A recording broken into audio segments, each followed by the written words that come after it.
As a region, we need a party. We need a regional party because that is how politics is played, unfortunately, in Kenya. Our people, they do not come out to the streets to fight.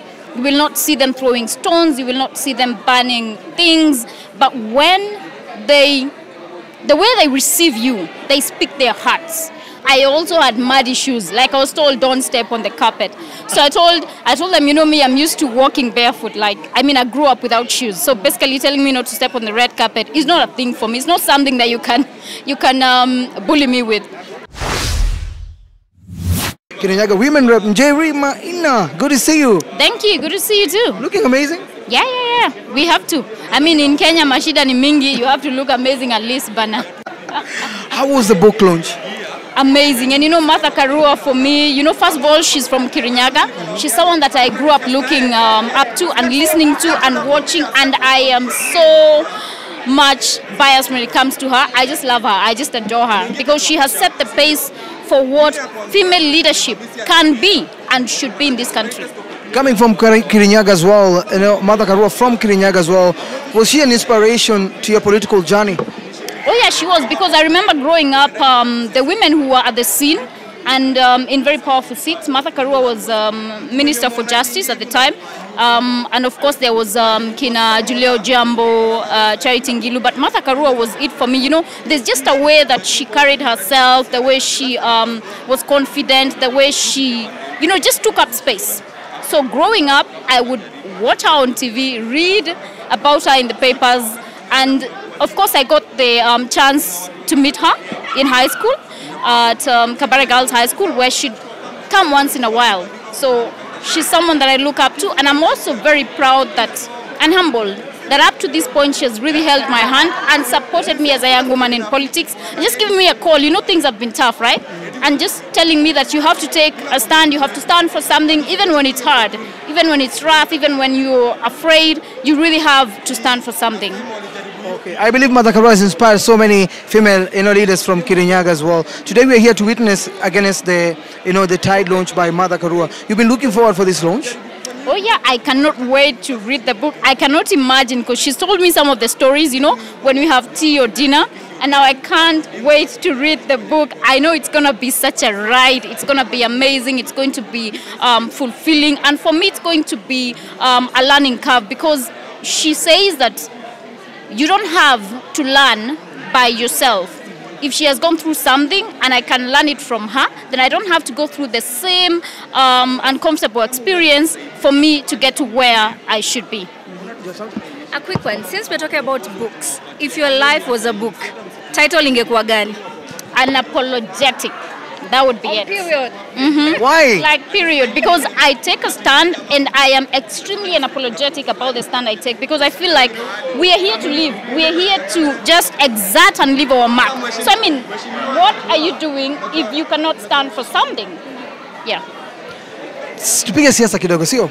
Of course, just to take you back, previously Martha Karua, one of the interviews, mentioned that she will be vying for a presidential seat coming election 2027. Are you aware of that? Oh yeah, there's a time I think we had another function. I think it was a conference that she was doing here.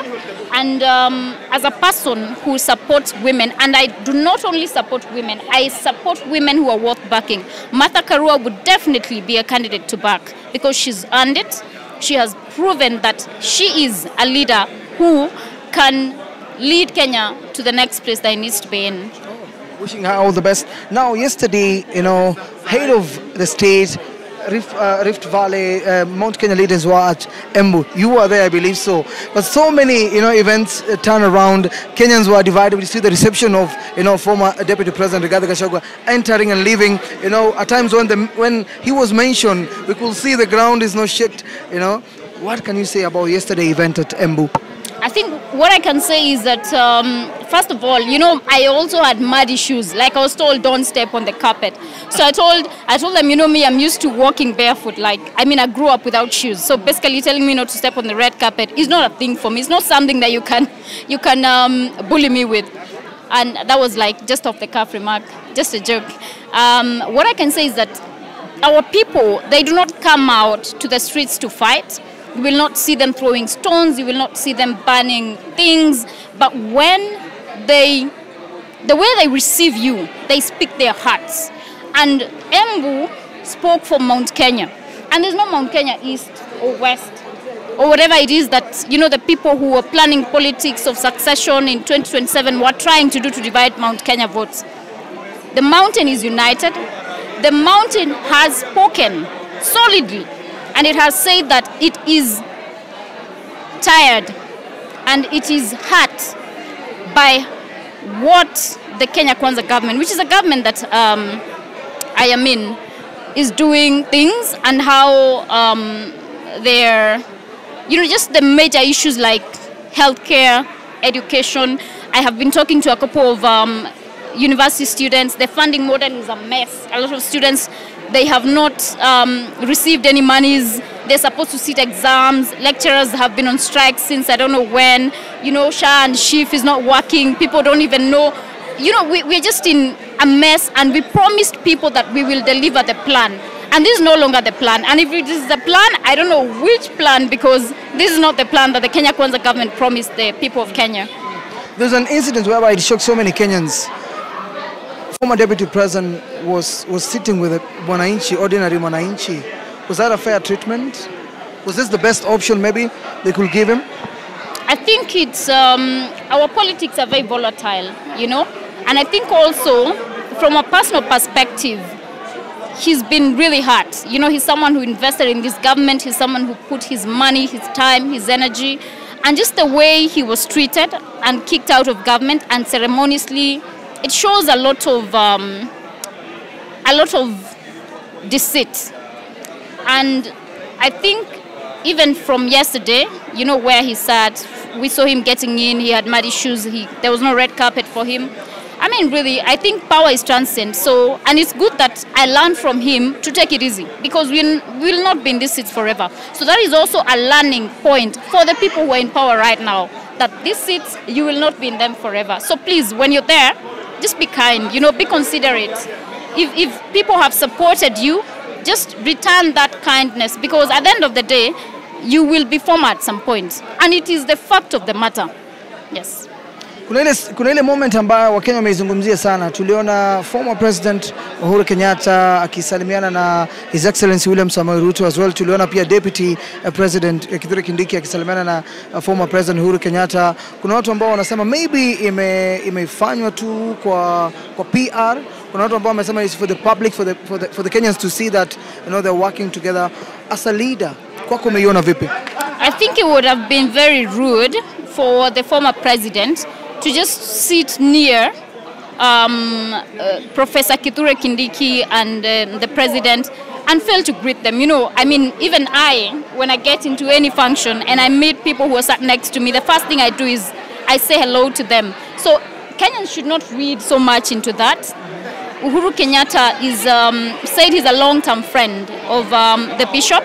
So I think these are just simple things. They're just gestures that normal people do every day. You know, you've met me, I've met you, I've said hello to you. So it's just common courtesy.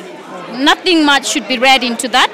Let's not put words into people's mouths unless they come out and speak for themselves, or we see now from actions like we're seeing from Baba that he's in government now.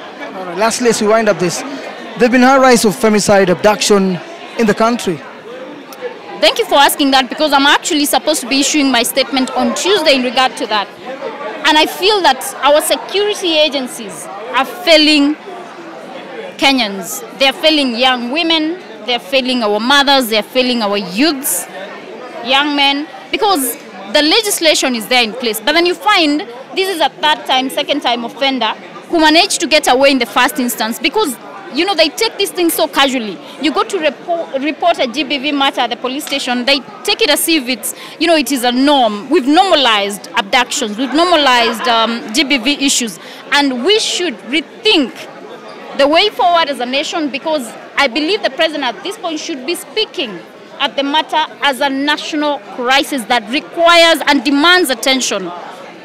Yes. What do you suggest?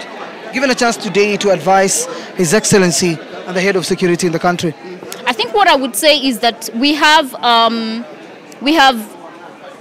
focus that is a roundtable discussion. All agencies, the judiciary has to come on board. The Office of the Prosecution, who's the DPP, has to come on board. Our police officers have to be involved. That is Ministry of Interior.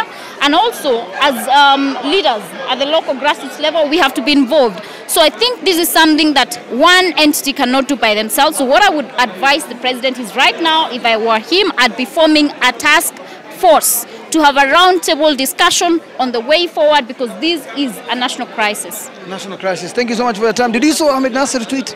Oh yeah, I saw it, and I mean, like what I've said, you know, you had the people of Embu, and Embu purportedly is supposed to be Mount Kenya East, you know.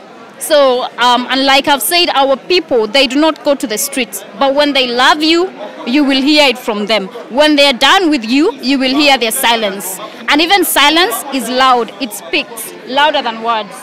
Is Mount Kenya divided? Mount Kenya is not divided. You know, even in the last election, you remember the former president had his candidate.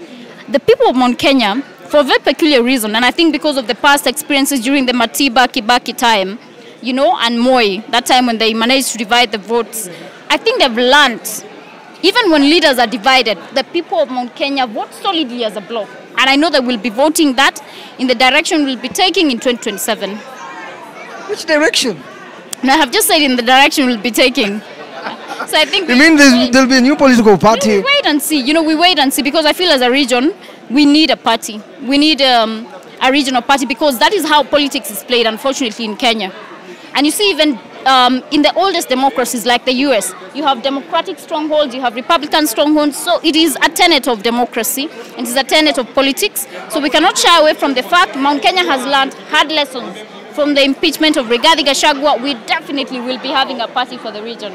Thank you so much for your time. Thank you. A message to Christmas to your family, your friends from Kirinyaga. I really want to wish all of you a Merry, Merry Christmas. I hope you really spend this time to reflect on the year that has been, the decisions you've made, what you want to aspire to be next year, so that you're able to also create time for family. This is a time to meet your friends, people who will, at the end of the day, when things get thick, be there for you. Thank you so much. Thank you for having me.